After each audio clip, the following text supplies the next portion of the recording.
परीक्षा नहीं हुई, लेकिन आज नहीं तो कल होगी। ये कोरोना महामारी आज नहीं तो कल जरूर खत्म होगी।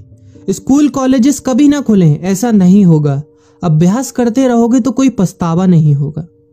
कोरोना महामारी के चलते इस समय स्कूल और कॉलेजेस बंद पड़े हैं, जिसके चलते विद्यार्थियों में पढ़ाई के प्रति लापरवाही देखी जा रही है।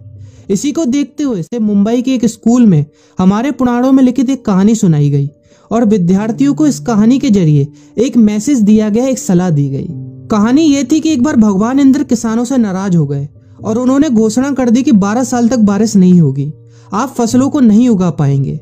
भगवान इंद्र से किसानों ने विनम्रता पूर्वक विनती की। किसानों की विनती को देखते हुए इंद्र ने बड़ी चालाकी से बारिश न होने का सारा श्रेय भगवान शिव के ऊपर डाल दिया और कहा कि बारिश तभी संभव है जब भगवान शिव अपना डमरू बजाएंगे।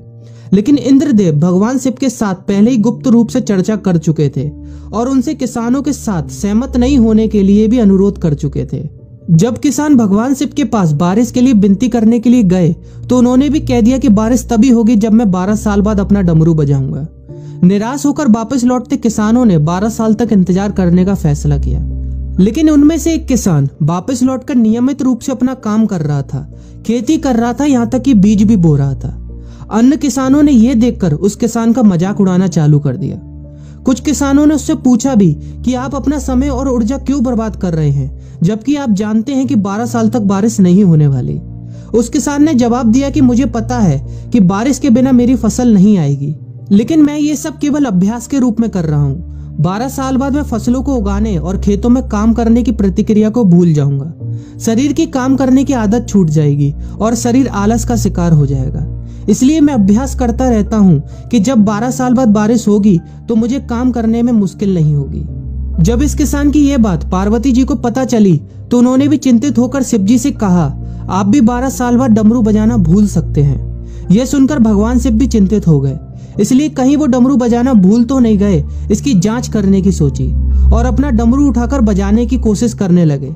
कोशिश करते हुए जैसे ही डमरू से आवाज आई वैसी बारिश होने लगी और जो किसान नियमित रूप से अपना काम कर रहा था उस किसान का खेत फसलों से हरा भरा हो गया। लेकिन बाकी सभी बारिश का इंतजार करते किसानों को पछतावा हुआ, क्योंकि उन्होंने अभ्यास करना भी छोड़ दिया था। इसी तरह 2 सप्ताह बाद, 2 महीने बाद या 2 साल बाद लॉकडाउन समाप्त हो जाएगा। कोरोना महामारी भी खत्म हो जाएगी। इसे घूरने या इस महामारी के खत्म होने तक का इंतजार करने से बेहतर है कि आप जिस कक्षा में हैं या जिस अगली कक्षा में जाने वाले हैं उसका अध्ययन करें। पुस्तकों का अध्ययन करके अपने कौशल को तेज करें। आपके पास जो ज्ञान है उसे और बढ़ाएं। इस समय का इस्तेमाल करें और ये सोचें कि आप और भी बेहतर कैसे कर सकते हैं, क्योंकि डमरू कभी भी बच सकता है। इसलिए अभ्यास करते रहें। अभ्यास ही गुणवत्ता का सार है। अभ्यास ही है जो आपको किसी भी क्षेत्र में पूर्ण बनाता है। अगर आप अपनी पढ़ाई के प्रति लापरवाही छोड़कर अभ्यास करते रहेंगे तो जब काम करने का समय आएगा, जब भी परीक्षा देने का समय आएगा, तो आप हर चुनौती और अपने हर क्वेश्चन का जवाब देने के लिए तैयार रहेंगे। अपना ध्यान रखें और अपनों का ख्याल रखें, क्योंकि कोरोना भी गया नहीं है। घर पर ही रहने की कोशिश करें ताकि आप भी और अन्य भी सुरक्षित रहें और नियमित रूप से अभ्यास करते रहें, क्योंकि डमरू कभी भी बच सकता है।